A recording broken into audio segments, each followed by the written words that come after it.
Hello दोस्तों, KD anime channel में आपका स्वागत है।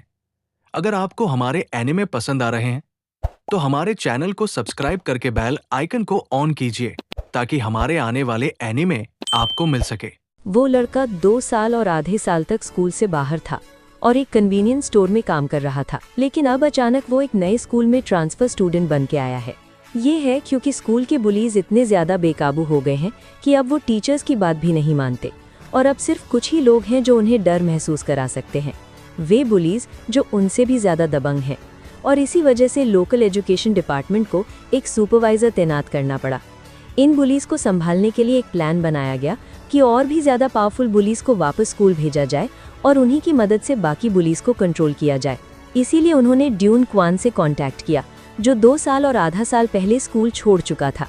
स्कूल छोड़ने से पहले ही ड्यून पूरे हमारे डिस्ट्रिक्ट में राज करता था, एक अकेला बंदा जो सारे बुलीज को चुप करा सकता था।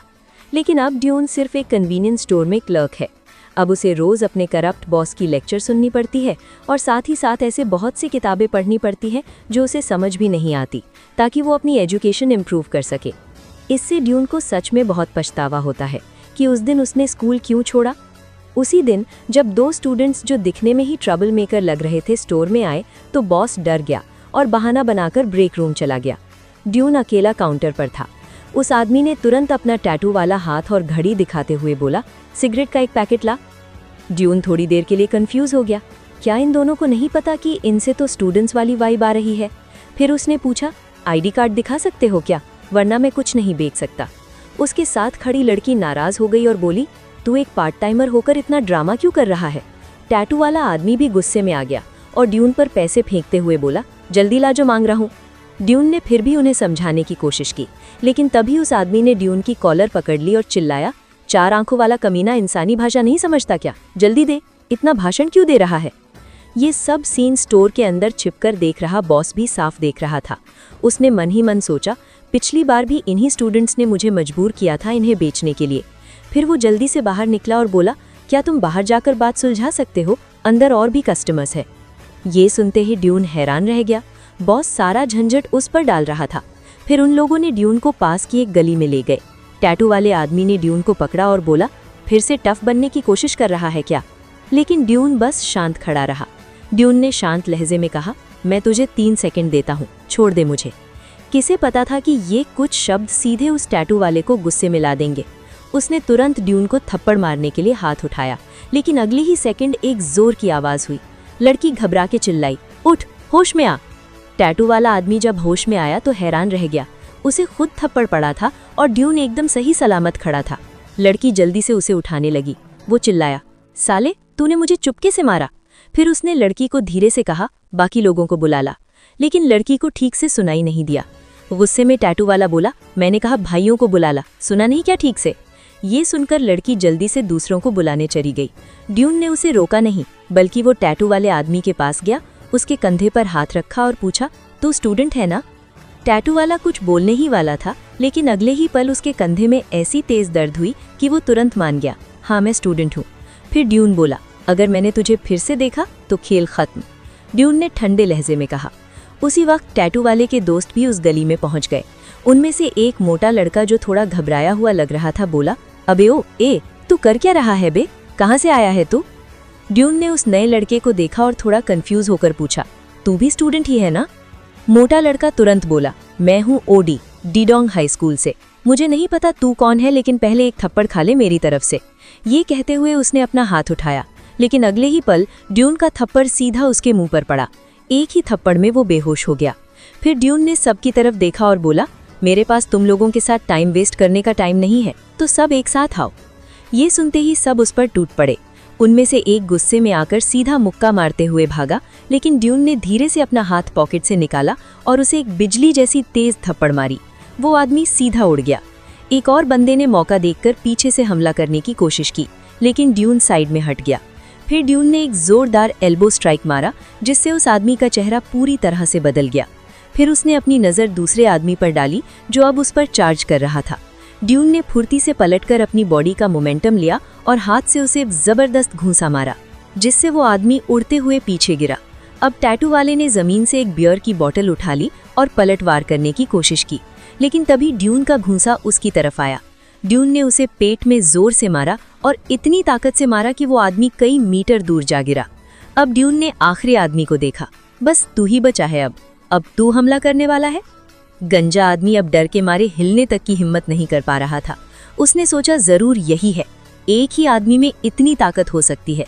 फिर उसने डरते हुए पूछा, क्या तुम वही ड्यून क्वान हो जो डीडोंग हाई स्कूल में पढ़ता था? लड़की जो उसके पास खड़ी थी ये सुनकर हैरान रह गई। उसने कहा, ये ड्यून क्वान है, वही बंदा जिसने पूरे डिस्ट्रिक्ट को सिर्फ एक हफ्ते में एकजुट कर लिया था। लेकिन ड्यून क्वान तो सुना था कि हैंडसम होता था, क्या रूमर्स पर भरोसा नहीं किया जा सकता? वो आदमी तुरंत सिर झुकाकर माफी मांगने लगा। हम अंधे थे, आपको पहचान नहीं पाए। ड्यून ने उसका सिर थपथपाया और कहा, तुम्हें शर्म आनी चाहिए कि ये लड़की तुमसे ज्यादा बहादुर है। हेलो, मैं केडी, इस स्क्रिप्ट का राइटर। दोस्तों, आगे की कहानी मैं एक्सप्लेन करने वाला हूँ, अगर आपको कोई दिक्कत नहीं है तो।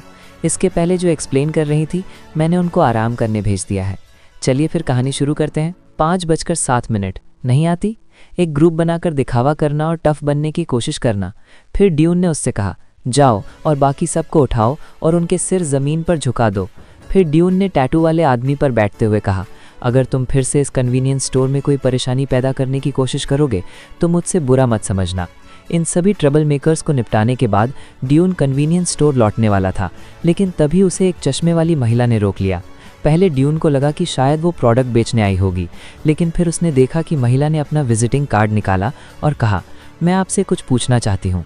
असल में वो महिला सामी ली थी, जो गोल्डन ड्रैगन एजुकेशन फाउंडेशन के बुली मैनेजमेंट प्लान की इंचार्ज थी।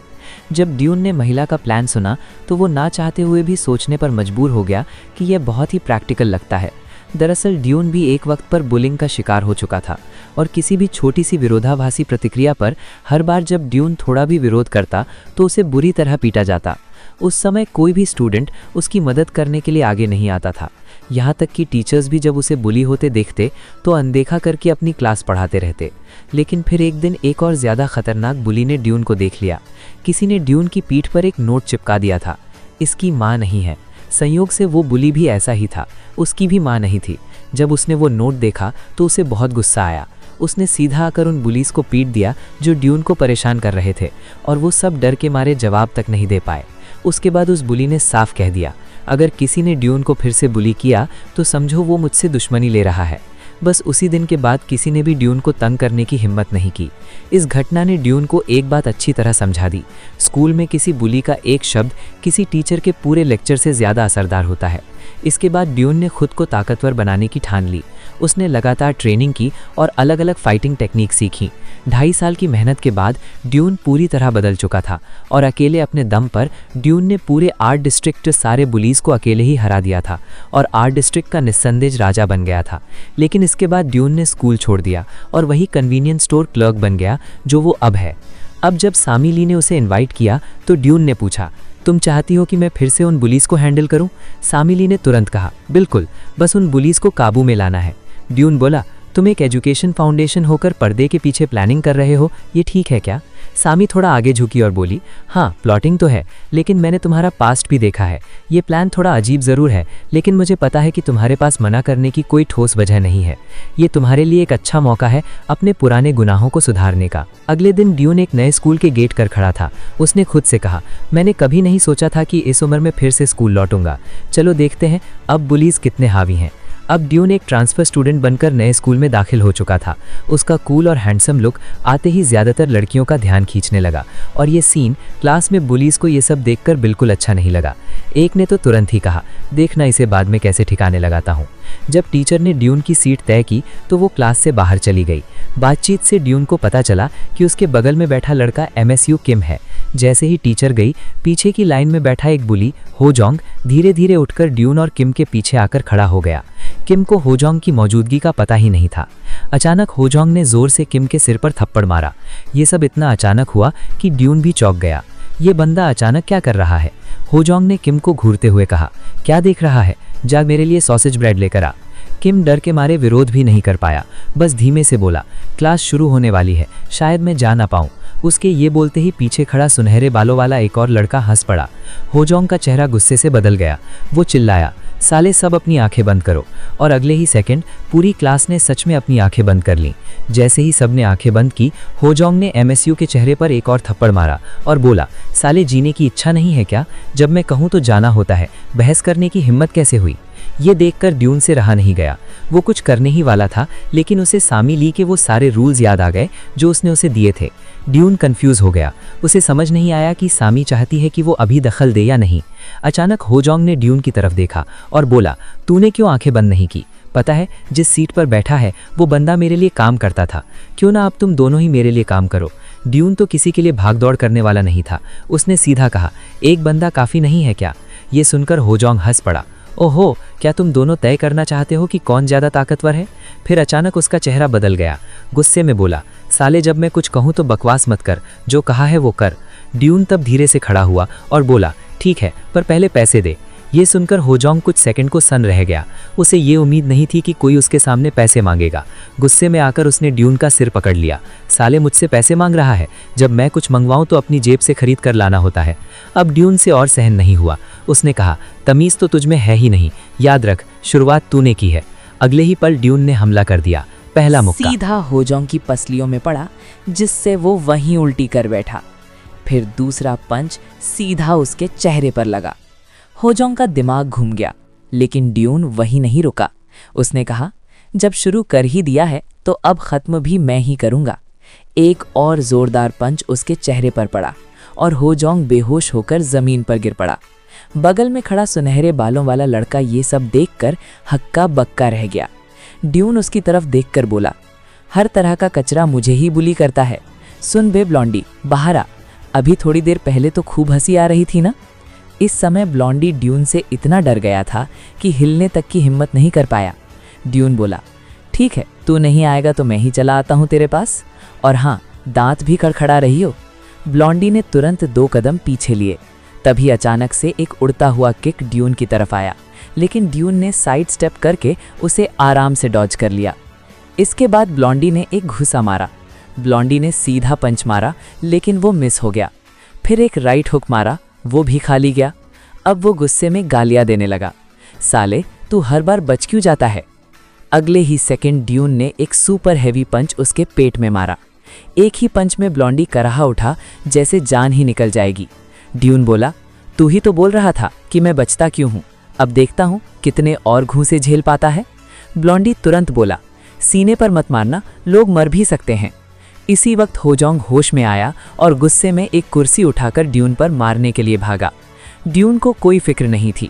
बोला, पहली बार देखा है कोई इतना मार खाकर भी खड़ा हो जाता है। फिर एक और जोरदार मुक्का होजोंग के चेहरे पर मारा और बोला, बेहतर होगा अब शांति से बैठ जा। फाइनली ड्यून ने होजोंग और ब्लॉन्डी दोनों को घसीटकर क्लासरूम के पीछे फेंक दिया। इसके बाद उसने होजोंग का कॉलर पकड़ते हुए कहा, तेरे को ब्रेड बहुत पसंद है ना? चल अब जा और मेरे लिए भी ले आ। होजोंग बोला, क्या तू सोचता है कि मुझे पीट कर तू क्लास का बॉस बन गया है? मैं बॉस नहीं हूँ, पर जब असली बॉस आएगा ना, तब तू गया काम से। अचानक क्लासरूम के पीछे वाला दरवाज़ा खुला। पीछे का दरवाज़ा खुला और अंदर आया एक लाल बालों वाला लड़का। उसने ड्यून को देखते हुए कहा, तू कौन है जो हमारी क्लास में आकर तमाशा कर रहा है और मेरे आदमियों को मार रहा है? फिर उसने होजोंग और ब्लॉन्डी की हालत देखी और गुस्से में बोला, साले तुम दोनों तो एक बंदे को भी नहीं संभाल पाए। फिर उसने ड्यून की तरफ देखा, और तू नया ट्रांसफ़र स्टूडेंट होकर पहले ही दिन इतना घमंडी। ड्यून चुपचाप उसे पास आते देखता रहा। चारों तरफ के स्टूडेंट्स धीरे धीरे पीछे हटने लगे, जैसे अभी कोई भयानक फाइट होने वाली हो। लेकिन तभी मैनहो बोला, तुम लोग पीछे क्यों हट रहे हो? किसने कहा कि मैं लड़ने आया हूँ? ये सुनकर ड्यून हल्के से हंसा। बात तो सही लग रही है, पर तेरा बॉडी लैंग्वेज कुछ और ही बोल रहा है। ड्यून का बॉडी अलर्ट मोड में जा चुका था। उसे साफ दिख रहा था कि मैनहो किक बॉक्सिंग जानता है। उधर होजोंग को मैनहो पर पूरा भरोसा था। वो तो क्लास के बच्चों को फिर से पॉपकॉर्न लाने के ऑर्डर देने लगा, लेकिन अगले ही पल ड्यून ने उसकी तरफ सिर घुमाया। होजोंग डर के मारे बोला, रहने दो। ये देखकर मैनहो को समझ आ गया कि अगर उसने आज ड्यून को सबक नहीं सिखाया तो अगली बार कोई उसकी बात नहीं मानेगा।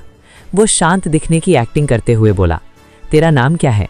ड्यून नाम बताने ही वाला था, लेकिन अचानक मैनहो ने अटैक कर दिया, एक ग्रोइन अटैक के साथ। उसने अपने हाथ से ड्यून की आंखों के सामने झटका दिया और अगले ही सेकंड ड्यून ने नीचे देखा। मैनहो ने अपना पैर हवा में उठा लिया था, वापस खींच लिया और सीधे एक पंच ड्यून के चेहरे पर दे मारा। हा, फंस गया बेवकूफ़, मैनहो हंसते हुए बोला। ड्यून के पास टाइम नहीं था। पंच सीधा चेहरे पर लगा, लेकिन क्रिटिकल मोमेंट पर उसने पीछे हटकर उसका ज़्यादातर फोर्स कम कर दिया। होजोंग और ब्लॉन्डी ने पीछे से चिल्लाकर कहा, शाबाश मैनहो। अब मैनहो फिर से दौड़कर आया, लेकिन इस बार ड्यून पहले से तैयार था। एक जोरदार स्वीपिंग किक मैनहो के पैर पर पड़ी और मैनहो बैलेंस खो बैठा, लड़खड़ाने लगा। ड्यून ने उसका कॉलर पकड़ा और पूरे जोर से उसे उठाकर दीवार पर दे मारा। फिर बोला, तेरे जैसे नीच इंसान से क्या उम्मीद करें हम दोनों लड़के हैं, फिर भी तू ऐसी हरकत करता है। मगर मैनहो को कोई फर्क नहीं पड़ा, हंसते हुए बोला, क्या प्रॉब्लम है, मैंने मारा तो नहीं, वो तो सिर्फ हेलो था। फिर वो बोला, अब तू मेरी असली ताकत देखेगा, तैयार हो अगली फाइट सीन के लिए। अब मैनहो सीरियस होने वाला है।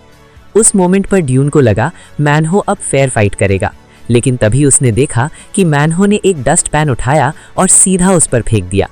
ड्यून ने जल्दी से डॉज किया, लेकिन मैनहो ने उसी टाइम का फायदा उठाकर फिर से चार्ज कर दिया। मैनहो की इतनी घटिया हरकतें देखकर अब ड्यून के पास टाइम तो नहीं था, लेकिन मैनहो की कोई भी अटैक हिट नहीं हो रही थी। ये देखकर मैनहो भड़क गया, चिल्ला के बोला, अबे हरकत मत कर साला।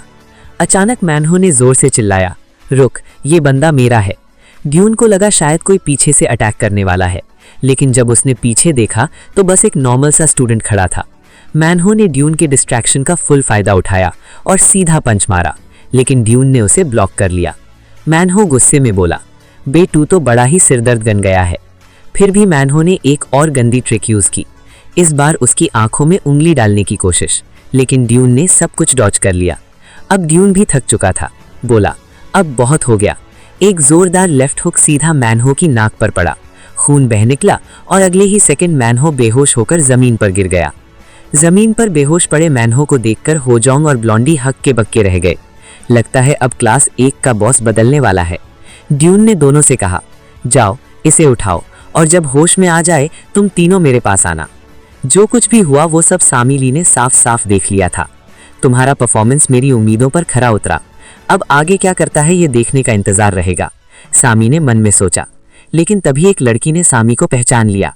अरे ये तो एजुकेशन फाउंडेशन की प्लानिंग डायरेक्टर है, ये स्कूल में क्या कर रही है। उधर ड्यून ने मैनहो और उसके साथियों को समझाना शुरू कर दिया, तुम तीनों बच्चों को अब सीधा रहना पड़ेगा, मैं दोस्त भी बन सकता हूँ और शैतान भी। फिर ड्यून ने पूरे क्लास से कहा, अगर ये या कोई और तुम्हें तंग करे तो मुझे बताओ, मैं खुद उनको चीर के रख दूंगा। जल्द ही ये खबर क्लास 3 तक पहुंच गई कि ड्यून क्लास 1 का नया बॉस बन गया है। लेकिन क्लास 3 के लड़के इस बात को सीरियसली नहीं ले रहे थे, क्योंकि उनके हिसाब से मैनहो बस एक चीटर था जो सिर्फ सस्ती ट्रिक से लड़ता था। तभी क्लास 3 का बॉस सैंग बॉसम खड़ा हुआ, उन पर भरोसा मत करो, पहले मेरे साथ प्रैक्टिस कर लो। पंचिंग मशीन कहाँ है? फिर एसीबीओ सैंग बॉसम एक स्टूडेंट के पास गया, आज तेरी बारी है। अगले ही सेकंड उसने उस लड़के के पेट में एक जबरदस्त पंच मारा, फिर बोला, अब बता कितने नंबर देगा मेरे पंच को। स्टूडेंट ने बोला 800 और फिर उल्टी कर दी। क्या गंदा है यार, बोला था ना कि मत खाना। दोपहर तक कुछ सैंडबैग तैयार करना, पहले थोड़ी वार्म अप करूंगा, फिर उस ट्रांसफर स्टूडेंट को सबक सिखाऊंगा। उसी टाइम क्लास खत्म हुई। होजोंग ने जम्हाई लेते हुए बोला, कोई है जो मेरे लिए काम पर जाएगा। इतना सुनते ही ड्यून ने उसकी तरफ देखा और बस उसकी एक नज़र ने होजोंग को पूरी तरह होश में ला दिया। इस वक्त ब्लडी जल्दी से होजोंग को याद दिलाने आया, तुम खुद चलो, इसे एक्सरसाइज समझो। लेकिन अगले ही सेकंड होजोंग ने उसे बुरा भला कह दिया, अपने काम से काम रख। ये देखकर ब्लडी समझ गया और एक दूसरे स्टूडेंट पर चढ़ा हुआ था। ब्लडी ने जल्दी से उसे उतार दिया। इस वक्त होजोंग भी शिकायती लहजे में बोला, ये स्कूल बिल्कुल नहीं जीने लायक है, अब कोई भी मेरे लिए काम नहीं करता। ब्लडी ने फिर सुझाया, क्यों ना हम ट्रांसफर स्टूडेंट को स्कूल के बाहर लड़ाई करने के लिए ले जाएं? होजोंग ने पूछा, मैनहो तुम तो जीत ही जाओगे सही। पास में खड़ी एक लड़की को ये सब देखकर सहन नहीं हुआ और उसने मैनहो और होजोंग का मजाक उड़ाया, क्या तुम लोग डरपोक हो? फिर वो ड्यून के पास आई और चापलूसी करते हुए बोली, बिग ब्रदर ड्यून, तुम तो बहुत अच्छे फाइटर हो, अगर हो सके तो क्या तुम मेरे साथ जूजित्सु प्रैक्टिस करोगे? लड़की ने फिर देखा कि ड्यून असल में ब्लैक बोर्ड पर नोट्स पढ़ रहा था, लेकिन ड्यून ने उसे बिल्कुल भी नज़रअंदाज किया। लड़की को इससे काफ़ी शर्मिंदगी महसूस हुई क्योंकि उसे इग्नोर किया गया था। उसने फिर मैनहो और बाकी सब पर गुस्से में आकर चिल्लाया, तुम लोग बेकार हो, तुम सबको पढ़ाई करनी चाहिए, बदला लेने के बारे में सोचना बंद करो। बदले की बात सुनकर मैनहो को अचानक ख्याल आया कि अब जबकि उसे ड्यून से हार मिली है तो मोंगजोंग किम क्लास 2 से और सैंगोशिम क्लास 3 से ज़रूर आकर उसे ढूंढेंगे। मैनहो को अब यह समझ में आ गया था कि अगर वो ड्यून को हरा देते हैं तो वो भी उनके अंडरलिंग्स बन जाएंगे। होजोंग ने यह सुना और घबराया, हमें कुछ सोचना पड़ेगा, मैं तो उनके अंडरलिंग बनना नहीं चाहता।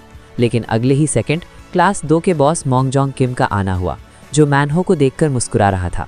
उसने मैनहो का मजाक उड़ाया, तुम अब भी जिंदा हो? मैंने सुना था तुम आधे मरे पड़े थे। कल रात क्या नींद में थे? मैंने सुना तुम तो मार खाने के बाद सो गए थे। होजोंग ने यह सुना और तुरंत गुस्से में आ गया, क्या तुम हमें मजाक उड़ाने आए हो? मैनहो ने भी खड़ा होकर कहा, अगर लड़ना है तो बताओ। फिर उसने टेबल से एक पेन उठाया और कहा, अब तुम्हें फिर से पेशाब करने का अनुभव दिलाऊंगा। मोंगजोंग किम ने हंसी उड़ाते हुए कहा, तुम जैसे पंख को अब भी हथियार के साथ लड़ा जा रहा है। मैनहो ने बिना ज़्यादा बात किए आगे बढ़ते हुए कहा, बस अब तुम्हें मार खाने का इंतजार करो। मोंगजोंग किम ने जवाब दिया, देखते हैं इस बार कौन हारता है। तभी दोनों के बीच लड़ाई शुरू होने ही वाली थी कि एक आवाज़ आई, तुम लोग सच में बहुत शोर कर रहे हो। दोस्तों, मेरा नाम है केडी। इसके पहले वाला झूठ बोल रहा था, मैं ही हूँ असली वाला। खैर, तो दोस्तों, पार्ट 1 यहीं पर समाप्त होता है। आपका वीडियो में बने रहने के लिए धन्यवाद। अब यहाँ तक आ ही गए हो तो वीडियो को लाइक और चैनल को सब्सक्राइब भी कर लो। अगला एपिसोड चाहिए तो कमेंट में पार्ट 2 लिख देना। कृपया अपना ख्याल रखिए। मिलते हैं अगली वीडियो में।